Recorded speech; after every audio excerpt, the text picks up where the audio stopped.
সিরাজগঞ্জ সদর উপজেলার ১ নং মিলগেট এলাকার রায়পুর পশ্চিমপাড়া গ্রামে এক নারীর সঙ্গে অনৈতিক অবস্থায় এক ডিবি পুলিশ সদস্যকে হাতে নাতে ধরেছে স্থানীয়রা। পরে সিরাজগঞ্জ সদর থানা পুলিশের একটি টিম তাকে উদ্ধার করে থানায় হেফাজতে নেন।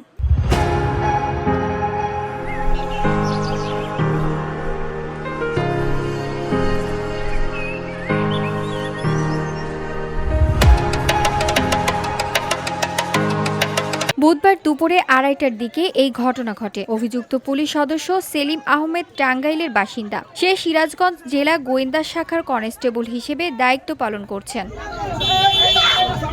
জানা যায়, লাকি খাতুন দীর্ঘদিন ধরে এলাকার তার প্রেমিক ডিবি কনস্টেবল সেলিম আহমেদের প্রভাব খাটিয়ে আসছিলেন। অভিযুক্ত কনস্টেবলকে থানা হেফাজতে নেওয়ার কিছু সময় পর প্রেমিকা লাকি খাতুনকেও থানা হেফাজতে নেওয়া হয়। এ সময় লাকি খাতুন স্থানীয়দের অকথ্য ভাষায় গালিগালাজ করেন ও হুমকি দেন।